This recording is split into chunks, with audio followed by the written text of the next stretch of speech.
ఫిబ్రవరి 15 का मैच चाहिए आगरा जी. నైట్ అయిన మ్యాచ్ అయితే ఒక లెవెల్ అండి. కానీ పాకిస్తాన్ మనకి కాంపిటీషన్ ఇస్తుంది అనుకున్నాం, కానీ ఇలా చేతులు ఎత్తేస్తుందని అనుకోలేదు. మరీ ఘోరంగా చేతులు ఎత్తేసారండి వాళ్ళు. అసలు కాంపిటీషనే లేదు, డొల్ అయిపోయింది మ్యాచ్. ఫస్ట్ స్టార్టింగ్ టాస్ గెలిచారండి పాకిస్తాన్ వాళ్ళు, ఫీల్డింగ్ ఎంచుకున్నారు.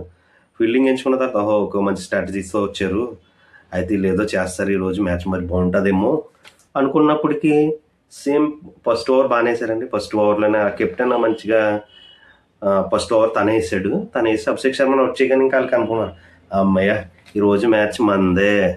కానీ వీళ్ళకి తెలియదు ఏంటంటే వీళ్ళు చదివింది ఒకటండి, ఒక సిలబస్ చదివి వచ్చారు. అవుట్ ఆఫ్ ద సిలబస్ ఎవరు వచ్చారు? ఇషాన్ కిషన్ వచ్చాడు. ఇషాన్ కిషన్ మొదలు పెట్టాడండి. మొదలు పెట్టిన దగ్గర నుంచి ఇంకా దంచుడే దంచుడు. దగ్గర పాకిస్తాన్ వాళ్ళు 6 స్పిన్నర్స్, మ్యాక్సిమం అన్ని వికెట్స్ కూడా స్పిన్నర్స్కే పడ్డాయండి. సైమ్ అయూబ్కి 3 వికెట్లు అనుకుంటాను, మిగతా వాళ్ళకి 2 ఒకటి అలా పడి మొత్తం 6 వికెట్స్ అయితే పడ్డా, ఒకటి రన్అట్ అయ్యారు. టార్గెట్ అయితే 175కి 7 అండి. మరి పాకిస్తాన్ చేజింగ్ వచ్చిందండి. చేజింగ్ వచ్చి ఫస్ట్ నుంచి తడబడ్డారండి. ఫస్ట్ ఓవర్లో హార్దిక్ పాండ్యా వికెట్లు ఎప్పిసాడు.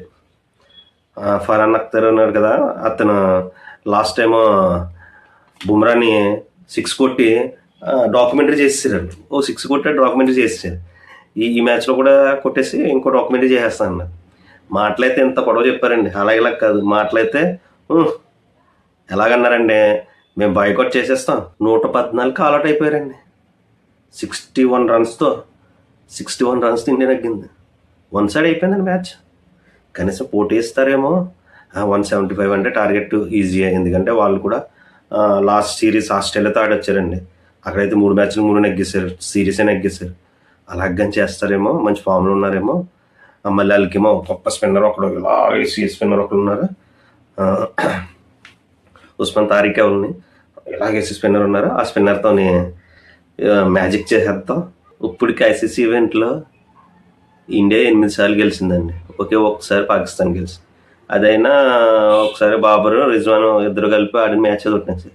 ఇంకోటి అండి ఇందులో బాబర్, అసలు బాబర్ T20 ప్లేయరే కదండి, హైయెస్ట్ రన్నర్. మళ్ళీ 2020లో మనోడు ఎప్పుడు ప్రెజర్ మ్యాచ్లు ఆట. మళ్ళీ కింగ్ బాబర్ విరాట్ కోహ్లీతో కంపారిజన్. ఇదే సిచ్యువేషను లాస్ట్ వరల్డ్ కప్లో విరాట్ కోహ్లీ వచ్చాడండి. 3 వికెట్స్ పడిపోయిన తర్వాత లాస్ట్ దాకా మ్యాచ్ ఫినిష్ చేశాడు. అదే విరాట్ కోహ్లీ. మనోడు ప్రెషర్లో ఎలాగ ఆడాలో మనోడు తెలుసు. మనోడే చేతులెట్టాడు. 5 రన్స్ ఎంతో కొట్టాడండి 7 బాల్లో. అక్షర్ పటేల్ బౌలర్లో బౌల్డ్ అయిపోయాడు మనోడు. స్కోర్లో 115 స్కోర్లో కూడా ఉస్మాన్ ఖాన్ అని అతను 44 ఎంతో చేశాడండి. అఫ్రిది 22, 27 కొట్టాడు. అంతే, మిగతా వాళ్ళందరూ సింగిల్ డిజిట్స్కే. హార్దిక్ పాండ్యాకి 2 వికెట్లు, బుమ్రాకి 2 వికెట్లు, అక్షర్ పటేల్ 2 వికెట్లు, వరుణ్ చక్రవర్తికి 2 వికెట్లు, ఆఖరికి తిలక్ వర్మ కూడా వికెట్ వచ్చిందండి. రింకు సింగ్ తప్ప మిగతా వాళ్ళందరికీ వికెట్లు వచ్చినాయి. వీళ్ళు చెప్పడం మాత్రం ఎలా చెప్పారంటే, బాబు నేను అనుకున్నాను బాగుంటుందేమో మ్యాచ్, కొంచెం ప్రిపేర్ అయ్యి వస్తున్నారు అనుకుంటే ఎక్కడ డల్ మొత్తం. మళ్ళీ వీళ్ళు ఎన్ని కౌలు చెప్పారండి, ఐసీసీ ఈవెంట్స్ మేము ఆడాం ఆకాశీ మీరు ఒక రకంగా ఉంటుంది అనుకున్నాను నేను. ఏలే డవల్లా చేతులు ఎత్తేసారు, 1 సైడ్ అయిపోయింది. పిచ్ అయితే చాలా బాగుందండి, స్పిన్నర్కి చాలా అనుకూలించింది. అందుకే వాళ్ళు అట్లీస్ట్ 175 కన్నా మనల్ని రిస్ట్రిక్ట్ 20 ఓవర్లకి 175 దాకా ఆపారు. అదే కానీ కొంచెం నార్మల్ పిచ్ అయి ఉంటే మాత్రం ఎక్కడికో 250 కొట్టినా ఆశ్చర్యపోవచ్చు ఇండియా. వీళ్ళేమో అక్షయ్ వచ్చారు, out of box extra syllabus కింద ఇషాన్ కిషన్ వచ్చాడు. పిచ్ ఏమంత ఈజీగా లేదు. ఇషాన్ కిషన్ ఒకటే వేరే పిచ్లు ఆడుతున్నట్టుండి, మిగతా వాళ్ళందరూ చాలా డిఫికల్ట్గా ఆడాడు.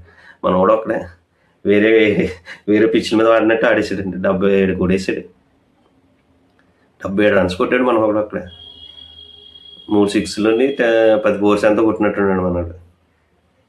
అలాగైతేనండి ఇండియా ఎక్కిసింది. ఈ వరల్డ్ కప్లో కూడా, ఈ ఐసీసీ ఈవెంట్లో కూడా పాకిస్తాన్ చేతులెట్టేసింది. ప్రజెంట్ అంటే 8-1, ఇండియా అయితే 8 అండి, పాకిస్తాన్ అయితే 1 నగ్గింది ఇప్పటికి. ప్రజెంట్ ఉన్న ఇండియా టీంను ఓడించడం అయితే అంత సమస్య కదండి. నిన్న మ్యాచ్ పరిస్థితి అది. ఇండియా చేతుల్లో చిత్తుగా ఓడిపోయింది పాకిస్తాన్.